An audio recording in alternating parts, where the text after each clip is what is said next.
क्या तुम्हें लंबे बाल वाले लड़के और छोटे बालों वाली लड़कियां पसंद है? क्या तुम्हें लोगों का टकला बीच से अलग होता हुआ, उनकी भुजाएं कटते हुए या ढूई में चीरा लगते हुए देखना पसंद है? तो तुम लोग बिल्कुल सही जगह आए हो। लेडीज एंड जेंटलमैन, स्वागत है आपका unnecessary guide to your slash my favourite anime या मांगा में, जिसमें मैं उस एनिमे या मांगा को इतना प्रिसाइसली समझाऊंगा कि तुम उसकी ओरिजिनल स्टोरी भूल जाओगे। इस मांगा के वजह से जापान के लोगों को अब तलवार की साइज का कोई अंदाजा ही नहीं रहा है। गट्स का तो चलो समझ में आता है कि छोटे से वो नॉर्मल साइज की तलवार से ट्रेन कर रहा था, तो बड़े होके वो और बड़ा साइज उठा लेता है। पर ये सुकट्टा सा लौंडा अपने कमर से ज्यादा चौड़ी तलवार उठा के चल रहा है। इतना भार पीठ में सिर्फ भारत में स्कूल जाते बच्चे लेके चल सकते हैं। तो आओ मैं तुम लोगों को मांगा हिस्ट्री के सबसे कॉन्वोल्यूटेड और कॉम्प्लेक्स लव पॉलीगॉन दिखाता हूँ। इसके आगे रोमांस एनिमे भी शर्मा जाएगा। तो बिल्कुल सीट बेल्ट बांध के बैठ जाओ, क्योंकि बहुत कॉम्प्लिकेटेड होने वाली है चीज। ये ऐठनबाज लड़की इस सुंदर लड़के को पसंद करती है, पर ये सुंदर लड़का इस मुष्ठंडे लड़के से बेइंतहा प्यार करता है। लेकिन ये मुष्ठंडा लड़का अपने तलवार से प्यार करता है, वो वाली तलवार नहीं, रियल वाली तलवार। फिर ये सुंदर लड़के के कहने पे ये ऐठनबाज लड़की इस मुष्ठंडे लड़के के साथ सो जाती है,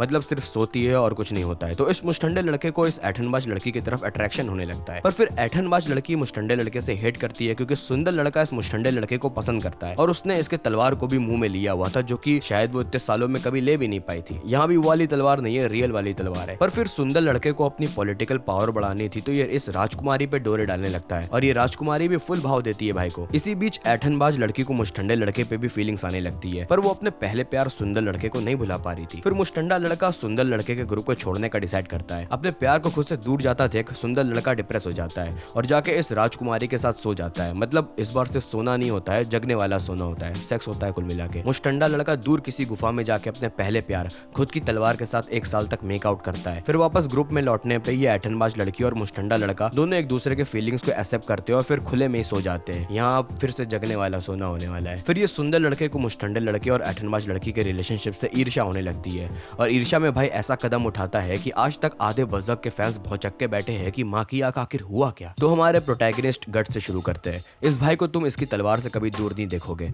ये इससे इतना प्यार करता है कि अगर तलवार में छेद होता तो इसकी एक तलवार इसकी दूसरी तलवार के आर पार हो रही होती। फिर भाई की जिंदगी में इतनी गर्दिशें हैं, लाइक जिंदगी ने भाई की इतनी मारी है और उससे भी मन नहीं भरा तो इंसान का रूप लेके भाई के लिटरली मार दी। फिर हमारा दूसरा मेन कैरेक्टर ग्रिफिथ सामा। ये भाई इतना सुंदर है कि बीटीएस के लौंडों की खूबसूरती भी फीकी पड़ जाए। साला जहाँ जिस शहर से निकलेगा लड़कियों के साथ साथ लड़कों के भी इजैकुलेशन हो जाता है और हर जगह ऐसा करिश्मा छोड़ता है जैसे किसी भगवान का अवतार हो।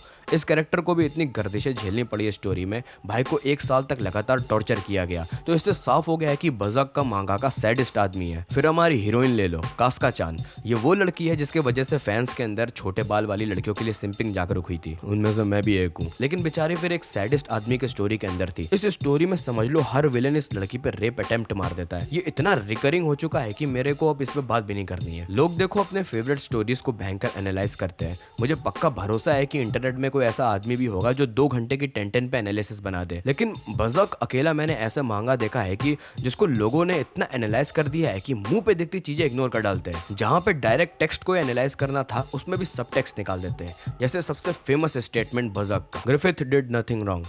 लाइक ऑब्वियसली कुछ गलत नहीं किया है भाई ने बस कुछ लव क्राफ्टियन डीमंस को अपने दोस्तों की सुपारी दे दी थी और लगे हाथ अपने दोस्त की जीएफ का रेप कर दिया था। सालो अनपढ़ो, इसे ही गलत कहते हैं। समझ रहे हो तुम लोग? सालो इसे ही गलत कहते हैं। और कोई तुम्हें बोले कि नहीं ये गलत नहीं है तो प्लीज उससे अभी के अभी दूर हो जाओ, वरना न जाने कब अपने पिछवाड़े या जांघों के बीच में खंजर भुका पाओगे और मलहम लगाने का भी समय नहीं मिलेगा। तो कैरेक्टर डिजाइन की भी बात कर लेते हैं, मोर लाइक क्रिएचर डिजाइन की। एक माल सी सक्यूबस तो होनी होती है। फिर ये देखो, मैदे को गीला करके उसे स्ट्रेच कर दिया और फिर उसको चश्मा पहना दिया, तड़ा, नया लव क्राफ्टियन क्रिएचर तैयार। फिर ये अंकल जिसका एक भी दोस्त नहीं है तो ये खुद से हैंडशेक करता रहता है। इस भाई को कोई हेयर स्टाइल समझ में नहीं आया तो इसने अपने भेजे का ही हेयर स्टाइल बना लिया। इतना बड़ा भेजा होगा तो ऐसे आइडियाज तो आएंगे ही। और बेस्ट बात इस मांगा की ये है कि जब इन चारों को एक साथ दिखाते हैं तो लड़की को सबसे आगे रखा है। थैंक्स केंटारो मियोरा चान। तो कहानी को शॉर्ट में बताने का टाइम आ चुका है।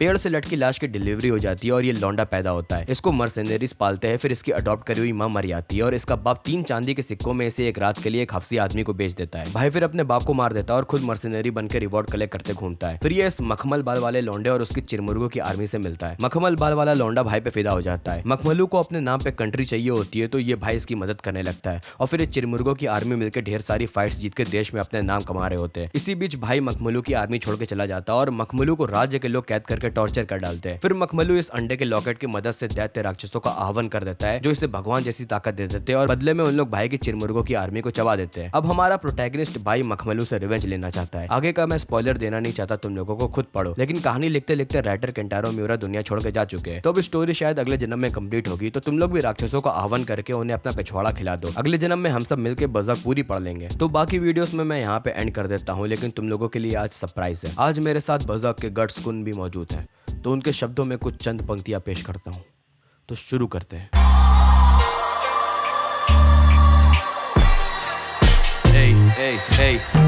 मेरी चौड़ी तलवार को देख के ऐसी जलन होती बहन की आँख ही मैन को। अपने मांगा के पहले पेज पे मैंने बैंग किया था डीमन को। तो काय का गॉड हैंड या फीमटो सट से गिरे एक कट से अंदरूनी पचौनी भार जब घुसोड़ देता लटकी आंखों से घिरे फिर कट्स भी बस रेंज के भीतर आओ एक स्लैश और फिर उड़े चीतड़ियां।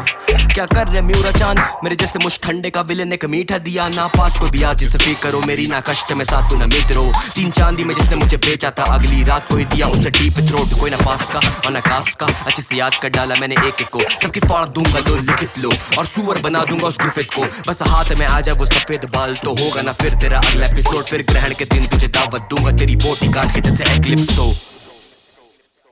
तो भाई लोग वीडियो खत्म होती है। तुम लोगों को ऐसी और अननेसेसरी वीडियोस देखनी है तो स्क्रीन पर प्लेलिस्ट होगी, हर एक वीडियो देख के आओ। उसके बाद मैं तुम्हारी रिकमेंडेड एनिमे पे भी वीडियो बना दूंगा। तो बाय बाय मखमल कुंस।